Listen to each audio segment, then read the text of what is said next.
एषा ब्राह्मी स्थिति पार्थ नैनां प्राप्य विमुह्यति स्थित्वा स्यामन्तकालेऽपि ब्रह्म निर्वाण मृच्छति। एषा ब्राह्मी स्थिति पार्थ। हे पार्थ, यह संबोधन बहुत महत्वपूर्ण है। यह एक विलक्षण अर्थ आप सुनेंगे अभी पार्थ का। सामान्य तब जानते प्रता है अपत्यम विधि पार्थ हो नहीं लेना। पार्थ संसार मृत्युभ्याम पाति रक्षति पह।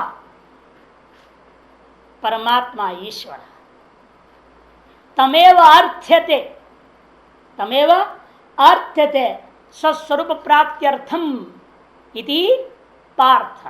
हे पार्थ, हे मुमुक्षु।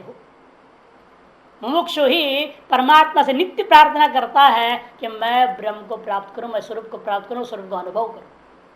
संसार मृत्युभ्याम पाति रक्षति यह स पह। केवल प बना लो पहले, पारक्षण धातु से प बन जाए, फिर प करके प बना ले। संसार मृत्युभ्याम पाति रक्षति यह स पह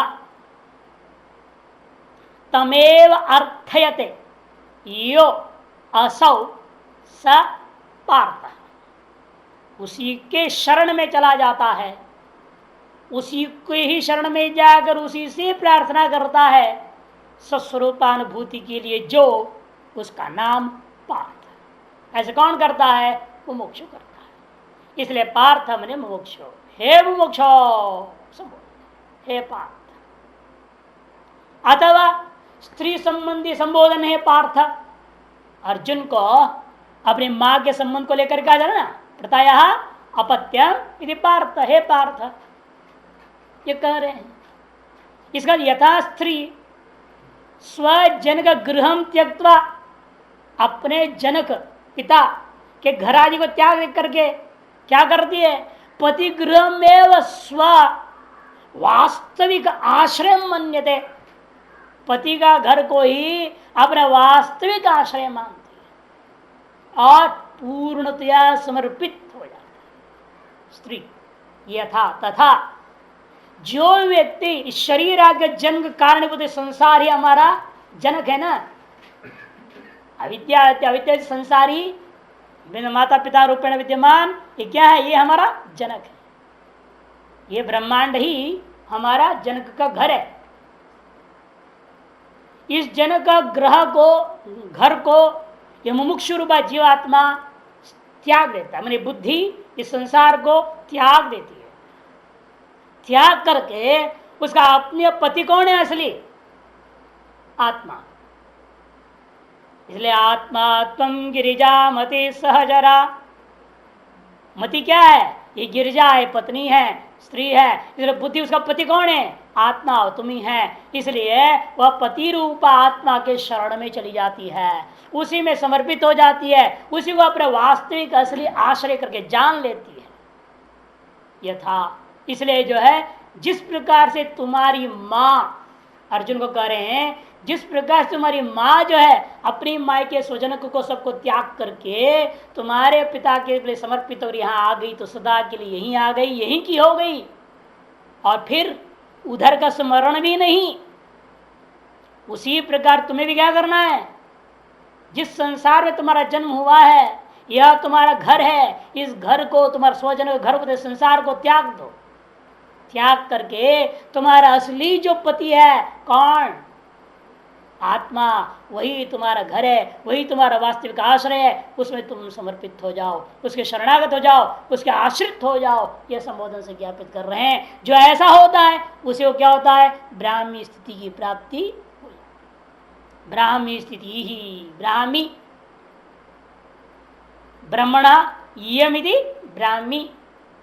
ब्रह्म का यह जो स्थिति है, उस स्थिति का नाम ब्राह्मी स्थिति। यम का स्त्रीलिंग, इसलिए स्थिति शब्द है, स्त्रीलिंग है, इसलिए ब्राह्मी स्थिति ही ऐसे कह दिया। ये नाम प्राप्य, और एक बार स्थिति को प्राप्त हो जाए, न विमुह्यति। कोई शंका कर सकता है दोबारा माया आ जाएगी, पकड़ लेगी माया? तो कहते नहीं नहीं, दोबारा माया आ ही नहीं सकती है। ये नाम प्राप्य न विमुह्यति, दोबारा मोह को ग्रस्त नहीं होता। स्थित्वास्याम अंत काले भी, अस्याम अंत काले भी स्थित्वा, इसलिए एतादृशी स्थिति ब्राह्मी स्थिति में, अंतकाल का मतलब क्या, कई लोग मृत्यु काल कर देते हैं, लेकिन हाँ अनेक लोग खंडन भी कर दिया, कहते अंतकाल करने से मृत्यु काल में कहां से स्थिति बन जाएगी, ये जीवन में कभी अभ्यास नहीं करा, मृत्यु काल में कहां से हो जाएगा। इसे कहना अंत्य काल का तो है अंत्य वयसी अभी, बुढ़ापे में भी वेदांत का अभ्यास शुरू हो जाए तो धन्यवाद है ना। बालस्तावत क्रीडा सकता, तरुणस्तावत तरुणी रखता, वृद्धस्तावत रोगे ग्रस्ता।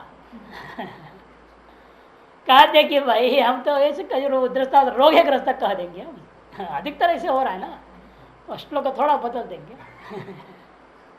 वर्तमान कालानुसार ने लगा दिया, रोगे ग्रस्तोपि सन ब्रह्माभ्यासो भवेत्याशंका प्रार्थना। अंत काले भी अस्याम स्थितौ स्थित्वा ब्रह्म निर्वाणम इच्छति, वह ब्रह्म निर्वाणम ब्रह्मणी निर्वाणम यदि ब्रह्म निर्वाणम, ऐसा भी अर्थ हो सकता है। अतः दूसरा है ब्रह्म रूपम निर्वाणम यदि ब्रह्म निर्वाणम, कर्मधारय समास, भाष्यकार तो सप्तमी तत्पुरुष लिए हैं, ब्रह्मणी निर्वाणम यदि ब्रह्म निर्वाणम, ऐसा भाष्यकार लेते हैं सप्तमी तत्पुरुष। इससे भी लाघव होता है लेकिन क्रमधारय, इसलिए ब्रह्म रूपम निर्वाणम ब्रह्म निर्वाणम कहना भी उचित है। ये मान लेंगे भाष्य जो समास है वह उपलक्षण है, अतएव कर्मधारय को स्वीकार करने में लाघवत्व कोई आपत्ति नहीं है, ऐसा लोग कहते हैं। यहां नीलकंठी में देखिए, निर्गतम वानम गमनम यस्मिन प्राप्य ब्रह्मणी तन निर्वाण, जिस प्राप्य ब्रह्म के प्राप्त होने पर गमन और आगमन रूपी जो चक्कर है खत्म हो जाता है, उसका नाम निर्वाण। से क्या प्रमाण है, तब कहते हैं न तस्य प्राणा उत्क्रामंती अत्रैव समलीयन्ते ब्रह्मैव सन् ब्रह्माप्येति श्रुतय है, ये श्रुति है।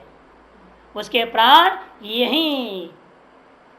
यहीं पर रह जाते हैं, न उत्क्रामंती, उत्क्रमण को प्राप्त नहीं होते हैं, किंतु अत्रैव समलीयन्ते, सकल भूत अपने अपने सूक्ष्म भूतों में, अपंचीकृत पंचमहाभूतों में या पंचीकृत पंचमहाभूतात्मक तो शरीर आदि सारा चीज विघटित होकर के उसमें लय को प्राप्त कर जाता है ब्रह्मैव सन्। और वो जो बुद्धि भी जब चली गई, अब कहाँ पड़ेगा प्रतिबिंब जीव, बुद्धि रूपी दर्पण जब तक रही है तब तक उसमें प्रतिबिंब पड़ रहा था ब्रह्म का, और जीव मानते थे। इसे कहता जब बुद्धि भी स्व कारण में अविद्या में लय हो गई, कहानी खत्म हो गया, उसका भी स्वरूप खत्म, तब ब्रह्मैव सन् ब्रह्म, ब्रह्म होकर वह ब्रह्म ही रह गया। दोनों ही पाठ अलग अलग है, समवलीयन्ते समवनीयन्ते कोई आपत्ति नहीं। लियन्ते ज्यादा स्पष्ट है, लय हो जाते सीधा अर्थ निकलता है, नींद में ले जाया जाता है। माने जिस ईश्वर ने इस जीव के कर्मवशात शरीर को बनाया था, उस ईश्वर ने अब जीव का पराक्रम शेष के अनंतर संक्षिप्त क्रियामान सबका नष्ट हो जाने के कारण से कर्मशेषाभावात इसके सूक्ष्म शरीर को विघटित करके उसके अपने अपने कारण में लय करा देगा, नियंत्रित ले जाएगा उसमें। ऐसा ईश्वरेण जो है नियंत्रित कहना पड़ जाता है। अब इसमें वो कल्पना की जरूरत ही नहीं है, लियंते सुस्पष्ट पाठ है, अपने आप लय हो जाएंगे। जब आधार नहीं रह गया टिकने के लिए, क्या रह गया, वो तो खत्म हो जाएंगे, ये कहते हैं। अच्छा, और यहाँ ब्रह्म निर्वाण में सब ब्रह्मण निर्वाण से ब्रह्म निर्वाण ब्रह्मा हो, ब्रह्मा जी हिरण्यगर्भ, ऐसा अर्थ नहीं लेना है, क्योंकि निर्वाण शब्द का अर्थ है निर्गतवाणम गमनागमनम, तो ब्रह्म का अर्थ निकलेगा निर्वाण विशेषणवाचक शब्द से ही यह ब्रह्म शब्द शुद्ध निरुण निराकार निष्क्रिय निष्कल निरंजन ब्रह्म को ही लेना है, हिरण्यगर्भ विशिष्ट ब्रह्म को नहीं। वो भी आने जाने वाला, वो भी नाश हो जाएगा, उसका कर्म खत्म होएगा, वो भी ब्रह्म, वो तो लेकिन इस स्थिति में जाएगा न तस्य प्राणाउत्क्रमन्ति, जीवन मुक्त है विद्या मुक्त हो जाएगा। ब्रह्म निर्वाण मृच्छति स्थित्वास्याम, भाष्यकार देखिए, सैषा ज्ञान निष्ठा स्तूयते, वह यह जो ज्ञान निष्ठा है उसकी स्तुति की जा रही है, ये कह दिया। और अन्य लोग अन्य अवतरण का दे रहे देखिए, बहुत सुंदर अवतरण का मसूदरी में है। तदेव चतुर्णाम प्रश्नानाम उत्तर व्याजन सर्वाणि स्थित प्रज्ञ लक्षणानि मोक्ष कर्तव्यतया कथितानि।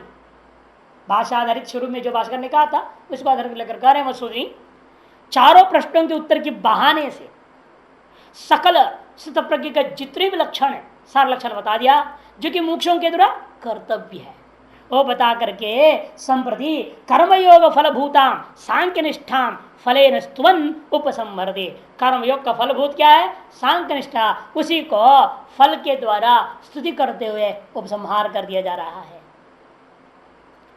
किस हाल में कह रहे हैं वो अपनी युक्ति भी दे रहा है। देखो, ऐसा स्थित प्रज्ञ लक्षण व्याजेन कथिता, ऐसा ब्राह्मी स्थिति है ना, इसलिए ऐसा मैंने क्या, जो स्थित प्रज्ञ का लक्षण के बहाने से कथिता, ऐसा ब्राह्मी स्थिति ही कहां से शुरू हुई थी? ऐसा त्यभिता सांख्य, बुद्धि करके उसके साथ जोड़ दिया मसूदनी ने। इति च प्राग उक्ता स्थिति ही निष्ठा, सांख्य निष्ठा इत्यर्थ। कर्मयोग का फल क्या है? सांख्य निष्ठा। वो सांख्य निष्ठा का फल क्या है? निर्वाण मृत्यते। इस प्रकार से पूर्वोत्तर संबंध को जोड़ देना। स्थिति निष्ठा सर्व कर्म संन्यास पूर्वक परमात्म ज्ञान लक्षणा ब्राह्मी ब्रह्म विषया निष्ठा। हे पार्थ, एना प्राप्त यह कश्चिदपि पुनर्न विमुह्यति इत्यादि। ये मसूदनी सुंदर है इसलिए जोड़ बता दिया। अच्छा, लौटिए भाष्य में, ऐसा यथोक्ता ब्राह्मी ब्रह्मणि भवा इयम इति स्थिति ही। ब्रह्मणि भवा, ब्रह्म विषया, इसलिए मसू ने क्या किया? ब्रह्म विषया ब्रह्मण इयम, ऐसा भी ले सकते थे षष्ठी, लेकिन षष्ठी लेने में वहां संबंध षष्ठी ले सकते, फिर कर्मणी षष्ठी बनानी पड़ेगी। जैसे ब्रह्म जिज्ञासा, ब्रह्मण जिज्ञासा संबंध षष्ठी नहीं हो सकता, अदेव वहां कर्मणी षष्ठी करते हैं। उसी प्रकार यहाँ आप षष्ठी तत्व समास लेंगे, ब्रह्मण इयमिति ब्राह्मी, ऐसा तैतार्थ में यम अर्थ में अण करके ङीप करोगे आप, ब्राह्मी स्त्रीलिंग बन जाएगा। तस्य इदम के अधिकार में अण प्रत्यय कर दो, ब्रह्मण इयम तो ब्राह्म अदंत हो गया, फिर ङीप हो जाएगी तो ब्राह्मणी टिड्डाणी। तो ङीप जब हो गया तो क्या करोगे आप? उसको ब्राह्मी शब्द बन जाता है। तो कहते कि भाई ऐसा भी आप कर सकते हैं, तो फिर आपने यहां क्यों कह रहे हैं इधर ब्रह्मणी सभी ब्रह्मणी भवा? अंतर इतना है कि भाष्यकार संशय को निवारण करने के लिए कर दिया, नहीं तो यहां कहना पड़ता कर्मणी षष्ठी लो, और कर्मणी षष्ठी को लेकर आप जानते कितना शास्त्रार्थ है, बड़ा झंझट है सिद्ध करना ब्रह्मणी। क्यों? जिज्ञासा शब्द क्या है? संबंध है, और उसमें आप कृदन प्रत्यय किए हो, कृदन प्रत्यय कर्तृकर्मणो कृति, कर्ति कर्मणो कृति, इस अर्थ में आ जाता है। कर्ता और कर्म कृत प्रत्ययों के युद्ध में कर्ता और कर्म से षष्ठी होना चाहिए, अतएव कर्मणि मैंने षष्ठी किया हूं, ब्रह्म ने जिज्ञासा, ये सब व्याख्या देनी पड़ेगी। उसको भी काटने वाले लोग हैं, फिर उसको भी काटने लोग आर्थिक लाना पड़ेगा, बड़ा शास्त्र चलता है, झंझटी मिटाओ। भाष्यकार ने सोचा है कि हाँ अभी गीता शुरुआत ही हुआ है, यहाँ लफड़ा करना ठीक नहीं, इस सीधा से सप्तमी है, विषय सप्तमी, सीधे सीधे ले लो विषय सप्तमी, ब्रह्म विषया, ब्रह्मणि भवा का मतलब है ब्रह्म विषया स्थिति ही। इसलिए जानकर भाष्यकार ने सकल झंझटों को निवृत्त होने के लिए ब्रह्मण यम करके षष्ठी देता हुआ, इतनी जो तजितादि प्रक्रिया से न जाते हुए सीधे सीधे तो सप्तमी तत्पुरुष समास दिखा दिया। ब्रह्मणि भवा यम स्थिति ही सर्व कर्म संन्यस्य ब्रह्म रूपेण अवस्थान, सकल कर्मों का संन्यास करके ब्रह्म रूप से ही अवस्थित हो जाना। इत्येतत् हे पार्थ, वह यह इस प्रकार का है जो नैनाम स्थिति प्राप्य, और एक बार स्थिति प्राप्त हो जाए, इसे प्राप्त कर लब्धवा न विमुह्यति न मोहम प्राप्त होती, मोह को दोबारा प्राप्त नहीं कर सकता। स्थित्वा स्याम स्थितौ ब्राह्म्याम, स्थित्वा अस्याम, स्थित्वा स्याम है ना, उसकी बात स्थित्वा स्याम है स्थितौ ब्राह्मण्याम यथोक्तायाम, इस यथोक्त ब्राह्मी स्थिति में स्थित हो करके, कब? अंतकाले भी, भाषा से क्या रहे? वयसी भी, मरण दशाया हम नहीं करें, वयसी है अभी, मुमूर्षु काले ये भी नहीं बोला है ना, मुमूर्षु भी नहीं बोल रहे, मरणासन काल भी नहीं कह रहे हैं, वयसी अपी। ऐसा होता है, इसलिए यहाँ वो नहीं लेना है, क्योंकि अंतकाल में कोई इसको जान कर तुरंत अभ्यास नहीं कर सकता है। पूरा जीवन अभ्यास कर रहा हो तो अति उत्तम, आगे कहेंगे, उसके लिए हम बताएंगे, टीका में जाएंगे। यदि ब्रह्मचर्य आश्रम से कर लिया तो अति उत्तम है। चलो कम गृहस्थ आश्रम में जा करके वानप्रस्थ में आकर के वेदांत अभ्यास करें तो भी ठीक, इसलिए वैसे अभी क्या वैसे से यहाँ वानप्रस्थ आश्रम से तात्पर्य ब्रह्म निर्वाणम ब्रह्म निवृत्ति मोक्षम पृच्छति। ब्रह्म निर्वाण मैंने ब्रह्म निर्वाणम ब्रह्म निवृत्ति, ब्रह्म रूप स्वरूप की सिद्धि क्या है वो, मोक्षम पृच्छति, प्राप्ति। देख भास्कर बोल रहे ना, किमु वक्तव्यम ब्रह्मचर्यादेव संन्यस्य यावत् जीवं ब्रह्मणि अवतिष्ठते, उसके बारे में तो कहना ही क्या है, कहने टिकने लगा ना भाष्यकार ने अंत में। इसलिए वैसे से वानप्रस्थ आश्रम लेना है। जो ब्रह्मचर्य आश्रम गया वहाँ गुरुकुल में रह करके शास्त्रों को पढ़ते हुए वेदांत भी पढ़ लिया, लेकिन कर्मवशात वासनावशात गृहस्थी में चला गया, वानप्रस्थ में आकर के दोबारा वेदांत अभ्यास लग जाए तो भी ऐसा अर्थ लेना पड़ता है, क्योंकि कर्म तक नहीं सके क्या करें, किमु वक्तव्यम, उसके बारे में कहना ही क्या है, जो ब्रह्मचर्यादेव संन्यस्य, ब्रह्मचर्य आश्रम से संन्यास होकर के यावत् जीवन, जो सारा जीवन यो ब्रह्मणि एव अवतिष्ठते, ब्रह्म में ही अवस्थित रहता है, स ऐसा जो व्यक्ति है ब्रह्म निर्वाणम रचति, वह जो है ब्रह्म रूपी निर्वाण को प्राप्त कर जाता है। इस अवस्था को जान करके, इसलिए महाभारत में एक सुंदर श्लोक आया, विज्ञाय चरमावस्थां देवताभ्यो नृपोत्तमः खट्वांगो नाम राजर्षिर मुहूर्ते मुक्ति में ईवान। कहते देवताओं से एक राजर्षि खट्वांग नाम का इस चरम अवस्था को जान करके, ग्राम्य अवस्था को, स्थिति को चरम अवस्था कहा, विज्ञाय चरमावस्था देवताभ्यो नृपोत्तम, हे युधिष्ठिर देवताओं से उसने ज्ञान पाया, पाने के बाद मुहूर्त, एक मुहूर्त के अंदर अंदर मुक्ति में ईवान, मुक्ति को प्राप्त कर। इसके आधार पर लोग लेते हैं मरण से एक मुहूर्त पहले भी हो जाए, हम कहते हैं देवता उपदेश देवे, और खट्वांग ऋषि जैसे महान त्यागी तपस्वी राजा हो तब तो। खट्वांग वर्षिक कहानी तो बहुत प्रसिद्ध है, शिवपुराण में भी आता है, सब जगह आता है। तो महान त्याग था उसके अंदर, सब कुछ राज्य को त्याग करके तपस्या किया उसने, अपने छोटे भाई को राज्य दे दिया। तो ऐसा त्याग और वैराग्य वाला कहाँ मिले है? यहाँ तो भूखे नंगे बैठे, कोई गद्दी मिल जाए, यहाँ मिले भाग खड़े हो जाए, चलो फटाफट। कोई तो बुलाया अंत में, परेशानता नहीं मिल रही थी, और वो मिला गद्दी, राजगद्दी पूरा, उसको त्याग दिया। त्याग नहीं, मुझे तपस्या करना है। ये बाहुबली का कहानी श्रवण बेलगोला में है ना, बाहुबली जैन संत जो हुआ। ऐसे कई घटनाएं जो इनको राजऋषि कहते थे, क्षत्रिय होता हुआ ऋषि के समान तपस्या की है। ऐसा महान शुद्ध अंतःकरण वाला पुरुष हो, देवता जैसे उपदेष्टा हो, आश्चर्य वक्ता कुशलानुशिष्टा वाली बात है, तब जाकर के मुहूर्त मुक्ति में ही वान, नहीं तो अनेक जन्म संसिद्ध है ही हम लोगों के लिए। रगड़े जाओ धीरे धीरे धीरे होते रहिए, जब हो जाए हो गया है मान लो तो ठीक, नहीं हुआ तो ठीक, क्या फर्क पड़ने वाला है, माया में इस संसार में कोई फर्क तो पड़ता है नहीं। तो इस तरह से जो है दृढ़ निश्चय के ऊपर चलना है, इसलिए तार स्थिति को लेकर कहता है कृतौ। तो इस प्रकार श्रीमद शंकर भगवतः कृतौ गीता भाषित अध्याय, नीलकंठीकार बड़ा सुंदर एक श्लोक में पूरा करें, ज्ञानम तत्साधनं कर्म सत्वशुद्धिश्च तत्फलम तत्फलम ज्ञान निष्ठैव इत्यास्मिन् प्रकीर्तितम्। इस अध्याय में क्या क्या कहा दिया है?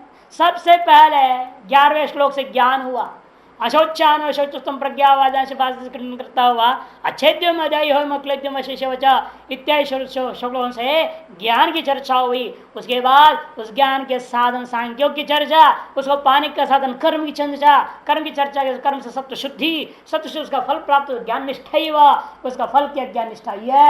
ऐसा कर उस अध्याय में सम्यक प्रकार से सारी बात कह दी गई है।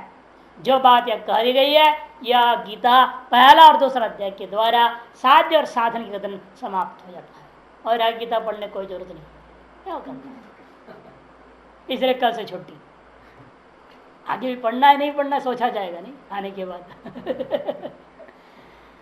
क्योंकि इसी का विस्तार है। दूसरे अध्याय का ही आगे पूरे लगभग 16 अध्याय, अंतिम अध्याय में कुछ हिस्सा उपसंहार है, बाकी इसी का वर्णन है। दूसरे अध्याय में क्या था? नित्यात्मसंग कर्मेहा गोचरा सांख्य योगधि द्वितीय स्थिति लक्षा च प्रोक्ता तन्मोह शांतये। तन्मोह शांते, उस अर्जुन का मोह को शमन करने की इच्छा से भगवान ने सांख्य बुद्धि और योग बुद्धि, दो बुद्धि का वर्णन किया है। द्वितीय और स्थिति लक्षा, स्थिति का लक्षणों का भी वर्णन कर दिया है।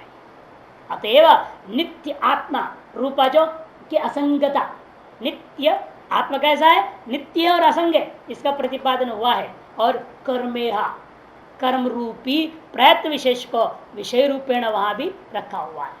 भगवान दोनों योग बोला द्वितीय अध्याय में, इसे कहते हैं कि वहां कर्मेहा गोचर, गोचर में विषया, कर्म रूपी जो है प्रयत्न को विषय रूपेण, योग को विषय के रूप में और आत्मा की नित्यता और असंगता को कथन करने वाला सांख्य योग को भी विषय बना करके द्वितीय अध्याय में जो स्थिति का लक्षणों के साथ अर्जुन का मोह को शांत करने के लिए आरंभ हुआ।